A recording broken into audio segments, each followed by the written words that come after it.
Hello everyone, আমি সুনন্দা। প্রবাসী আমার জগতে আরেকটা নতুন ব্লগ নিয়ে তোমাদের সবাইকে আমার চ্যানেলে ওয়েলকাম।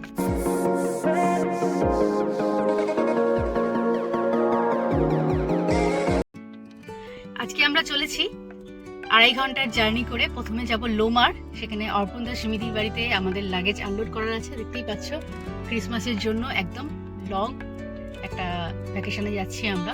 টিল 27 আমাদের এই জার্নিটা থাকবে। প্রথমে অর্পণদাদের বাড়িতে লাগেজ আনলোড করব, তারপর আজকে আমাদের রাত্রিরে ডুইসবুর্গে একটা কিটি পার্টি আছে। তো জ্যাক আছে পেছনে, জ্যাক আর পাপা থাকবে এমজের বাড়িতে, ওদের ওখানে বয়েজ পার্টি রয়েছে, আর আমাদের কিটি পার্টি রয়েছে ডুইসবুর্গে। তো তারপর আবার কালকে অন্যরকম প্ল্যানিং আছে পরপর।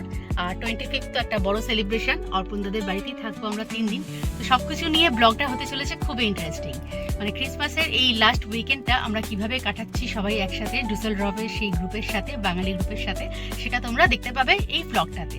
তার জন্য চোখ রেখো আমার চ্যানেলে। হয়তো একটা ব্লগ নয়, আমি পার্ট বাই পার্ট শেয়ার করবো, এক একটা অকেশন যেরকম থাকবে আমাদের সেই অনুযায়ী।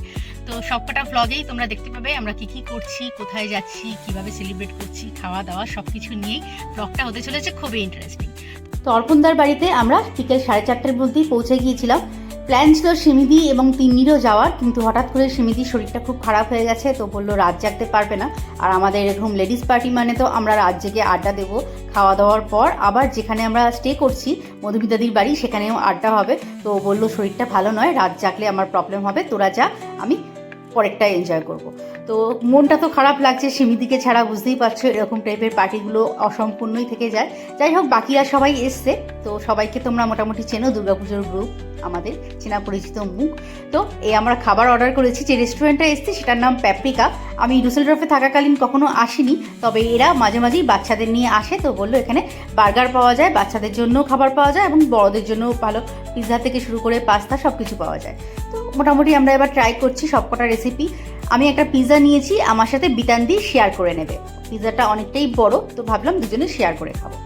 তো আমরা সবাই প্রথমে মধুমিতাদির বাড়িতে, যেখানে আমরা স্টে করব, সেখানেই বেডিংস থেকে শুরু করে নিজেদের যা টুকটাক জিনিসপত্র সব রাখলাম।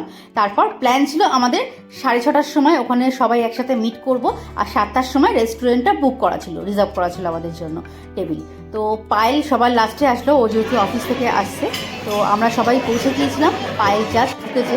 খাবার আমরা অর্ডার করেছি, খাবারটা খেয়ে ঠিক মনোভূত হয়নি, আমাদের পিৎজাটা একটু পুড়িয়ে ফেলেছিল, তাই জন্য আমি আবার একটা ডেজার্ট অর্ডার করেছি। তো যাই হোক, সবাই মোটামুটি খেয়ে নিয়েছে, খাওয়া হয়ে গেছে। আমার খাবারটা যেহেতু খারাপ ছিল বলে আমি অর্ডার করেছি, তো সবাই ওয়েট করছে।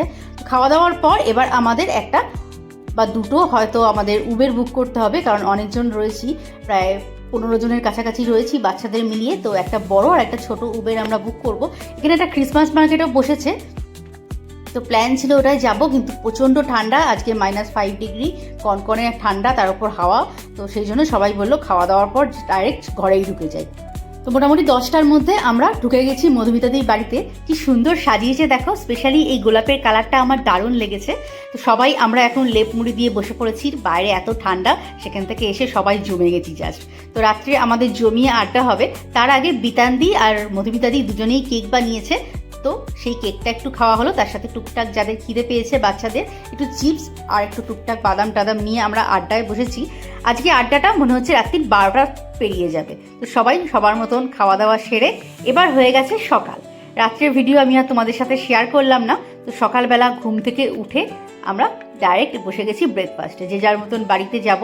ওদিকে বয়েজ পার্টিও চলেছে, তারাও রাত জেগেছে, তো একসাথে সবাই টায়ার্ড। তো যে যার বাড়ি যাবে, বাড়ি গিয়ে রান্নাবান্না করতে হবে। বাচ্চাগুলোও টায়ার্ড, 2জন বাচ্চাই ছিল, তো মধুমিতাদির বাচ্চাটা আর একজন ছিল বিনি।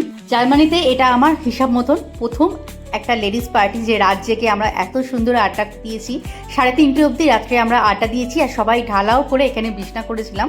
যে যার মতন বেডিং নিয়ে এসেছিলাম, সেগুলো আবার এখন প্যাকিং করা হয়েছে প্রত্যেকেরই। মোটামুটি এখন বাড়ি যাওয়ার সময় ব্রেকফাস্ট সেরে, তো হাজব্যান্ডরা নিতে আসবে 11টার সময়, সবার ফোন এসে গেছে অলমোস্ট, আমরাও রেডি হয়ে গেছি। তবে আমাদের পার্টিটা কিন্তু দারুণ হয়েছে। ডুসেলডর্ফের বাঙালি গ্রুপের সাথে আমাদের লেডিস পার্টির ভিডিওটা তাহলে আজকে আমি এখানেই শেষ করছি। এখন আমরা চলেছি লোমার, অর্পণদার বাড়িতে।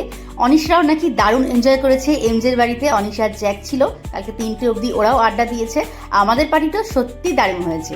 মধুমিতাদির হাজব্যান্ড ইন্ডিয়া গেছে 1 মাসের জন্য, তো ও একাই ছিল, বোর ফিল করছিল এই টাইমটায়। তো আমরা বললাম তোমার বাড়িতেই তাহলে পার্টিটা অ্যারেঞ্জ করা হোক। যাই হোক, এবছরের পার্টিটা আমাদের গার্লস পার্টি খুবই ভালো হয়েছে। এরকম ছোট্টখাট্ট মুহূর্তগুলো সত্যি মনে একটা কোনায় এক স্মৃতি হিসেবে থেকে যায়।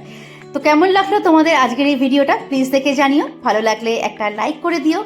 ফ্রেন্ডস ও ফ্যামিলির সাথেও প্লিজ শেয়ার করতে ভুলো না। আর যদি তোমরা নতুন হয়ে থাকো প্লিজ চ্যানেলটিকে সাবস্ক্রাইব করে দিয়ে পাশে থেকো। দেখা হচ্ছে তাহলে, বাই বাই।